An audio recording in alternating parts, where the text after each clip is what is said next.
ভূমি সেবায় দুর্নীতি প্রতিরোধ ও দ্রুত শাস্তি নিশ্চিতকরণের ক্ষেত্রে এবার ভূমি মন্ত্রণালয়ের পক্ষ থেকে সিনিয়র সচিব এস.এম. সালেহ আহমেদ স্বাক্ষরিত একটি পরিপত্র প্রকাশ করা হয়েছে এবং এই পরিপত্রের মাধ্যমে নিশ্চিত করা হয়েছে যে কোনোভাবে ভূমি সেবায় কোনো ধরনের দুর্নীতিকে আর প্রশ্রয় দেওয়া হবে না।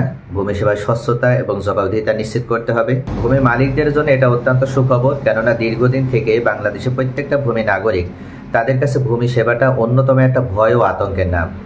সঠিকভাবে সঠিক রিকোয়ারমেন্টস থাকার পরও ভূমি সেবা গ্রহীতা তারা এই দুর্নীতিবাজ কর্মকর্তা কর্মচারীর কারণে তারা মূলত সরকার নির্ধারিত যে ফি এবং সঠিক সময়ের ভিতরে তারা ভূমি সেবা গ্রহণ করতে পারতো না।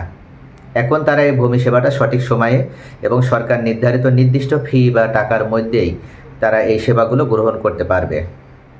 এক নম্বরে পরিপত্রের মাধ্যমে যেটা নিশ্চিত করা হয়েছে সেটা হচ্ছে ভূমি সেক্টরের আওতাধীন প্রত্যেকটা ভূমি অফিসগুলোতে স্বচ্ছতা এবং জবাবদিহিতা নিশ্চিত করতে হবে এবং সঠিক সময়ে স্বচ্ছতা জবাবদিহিতার মাধ্যমে ভূমি সেবা গ্রহীতাদের সেবাও নিশ্চিত করতে হবে।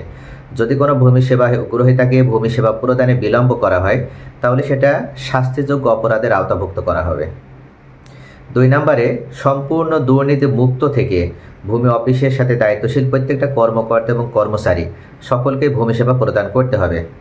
যদি কোনো কর্মকর্তা বা কর্মচারী দুর্নীতির সাথে জড়িত হয়ে পড়ে বা কোনো ধরনের টাকা লেনদেন করে অবৈধভাবে, সেক্ষেত্রে তাদের বিরুদ্ধে আইনানুগ ব্যবস্থা নেওয়া হবে এবং সেই আইনানুগ ব্যবস্থাটা শুধু মৌখিক নয়, দ্রুতই তাদের বিরুদ্ধে ব্যবস্থা এবং শাস্তি প্রদান করা হবে। 3 নম্বরে ভূমি সেবা গ্রহণের ক্ষেত্রে যখন ভূমি নাগরিকগণ আসবে তাদেরকে যথার্থ এবং সঠিক তথ্য প্রদান করতে হবে। প্রত্যেকটা ভূমি নাগরিকে যে শিক্ষিত এবং তারা যে ভূমি সেবা কীভাবে গ্রহণ করতে হয় এটা যে জানে, বিষয়টি কিন্তু এরকম না। অনেক ভূমি সেবা গ্রহীতা আছে যাদের ন্যূনতম ধারণাও নেই যে কীভাবে ভূমি সেবা গ্রহণ করতে হয়, এমনকি তারা খতিয়ান দলিলে নামগুলো সঠিকভাবে উচ্চারণ করতে পারে না। এই কারণে এই সমস্ত অনভিজ্ঞ এবং অজ্ঞ ভূমি নাগরিক যারা আছে তারা যে কোনো ভূমি অফিসেই যদি সেবা গ্রহণের জন্য আসে তাহলে ভূমি সেবা প্রদানের জন্য যে সমস্ত কর্মকর্তারা রয়েছে তারা কখনো নিজেদেরকে দায়িত্বশীল মনে করবে না। তারা মনে করবে যে তারা এই জনগণের সেবক বা তারা এই জনগণের গোলাম।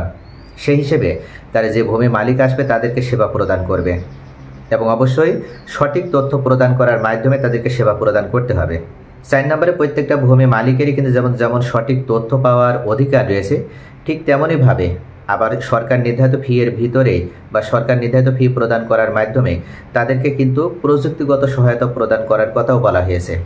এই পরিপত্রে বলা হচ্ছে যে প্রত্যেকটা ভূমি নাগরিক যখন তারা সেবা গ্রহণ করতে আসবে, যদি সেই বিষয়টা তিনি সঠিকভাবে উপস্থাপন করতে নাও পারে, তবুও সেই অফিসে দায়িত্বশীল যে কর্মকর্তা থাকবে উক্ত কর্মকর্তা ফাইন্ড আউট করবে যে এই ভূমি মালিকের সমস্যাটা কী এবং তিনি কোনো ধরনের বিরক্ত হবে না, তিনি কোনো ধরনের বিচলিত হবে না বা ওই ভূমি সেবা গ্রহীতার প্রতি তিনি কোনো ধরনের ক্ষুব্ধ প্রতিক্রিয়া দেখাতে পারবেন না।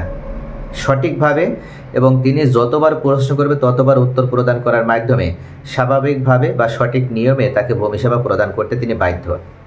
এক্ষেত্রে যদি কোনো ধরনের ছলচাতুরি কৌশল অবলম্বন করে বা কোনো বৈজ্ঞানিক ভিত্তিতে কোনো যদি টেকনিক অবলম্বন করে তার থেকে বাড়তি টাকা হাতিয়ে নেওয়ার বা বাড়তি টাকা ও অসৎ উপায় উপার্জন করার চেষ্টা করে থাকে, সেক্ষেত্রে উক্ত ভূমি নাগরিক যদি কমপ্লেন দায়ের করে তাহলে তিনার কমপ্লেন আমলে গ্রহণ করা হবে এবং উক্ত ভূমি নাগরিক এবং উক্ত কর্মকর্তা বা যিনি এই ধরনের অন্যায়মূলক কাজের সাথে জড়িত তার বিরুদ্ধে আইনানুগ ব্যবস্থা নেওয়া হবে।